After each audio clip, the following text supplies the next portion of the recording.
ఈ రోజు ఒక కువైటీ చెప్పిన పని చేయడానికి వెళ్ళి రక్తం చిందించాము. అసలు ఏం జరిగిందో మీరే చూడండి. డ్రైనేజ్ వాటర్ బయటకు వచ్చాయని చెప్పేసి ఆ మ్యాట్లన్నీ కడగమని చెప్పి వాళ్ళు కువైటీ చెప్పేసి అతను కువైటీ వాళ్ళకి నా కువైటీ వాళ్ళకి అసలు సంబంధం లేదు. వాళ్ళు కువైటీ వాళ్ళు పని చెప్తే అతను చేయాలి, నా కువైటీ వాళ్ళు పని చెప్తే నేను చేయాలి. కానీ ఒకే రూమ్ లో ఉంటున్నాం కాబట్టి అన్ని విషయాలు షేర్ చేసుకుంటాం లేదు తెలియదు, కానీ పని మాత్రం ఖచ్చితంగా కష్టంగా ఉందంటే షేర్ చేసుకుంటాం ఒకరికి. ఇలా మేమిద్దరం కలిసి పని చేయడం వాళ్ళ కువైటీ చూసి తాగడానికి వాటర్ బాటిల్, మ్యాట్లు కడగడానికి డెటాల్ ఇచ్చాడు.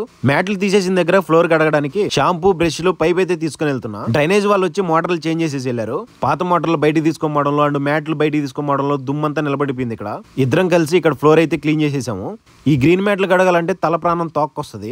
ఈ పార్కింగ్ లో బండ్లు ఏమి లేకపోవడంతో ఒకటేసారి పని చేద్దామని చెప్పి పరిచేసాము. మొత్తం ఒక పక్క నుంచి వాటర్ అయితే కొట్టుకుంటూ వచ్చేసారు. దుమ్మంతా దెబ్బ కొంచెం వాటర్ తగిలేదానికి మంట పుట్టింది. డెటాల్ పూసేసరికి ఇంకా మంట ఎక్కువై కళ్ళలో నీళ్లు గారినాయి. మొత్తం షాంపూ వేసి బ్రష్ తో క్లీన్ చేసి చుట్టుకుంటూ బ్యాక్ సైడ్ వాటర్ తో క్లీన్ చేసుకుంటూ వచ్చేసాము. మన తోటి డ్రైవర్లు ఎవరైనా కష్టపడుతూ పని చేస్తుంటే వాళ్ళకి కొంచెం హెల్ప్ చేయండి. కువైట్ వాళ్ళు ఎలాంటి పని చెప్పినా చేయాలి. ఇది ఇక్కడ పరిస్థితి చూసారు కదా. ప్లీజ్ వీడియోకి లైక్ చేసి సబ్స్క్రైబ్ చేయండి. ఉంటా బాయ్.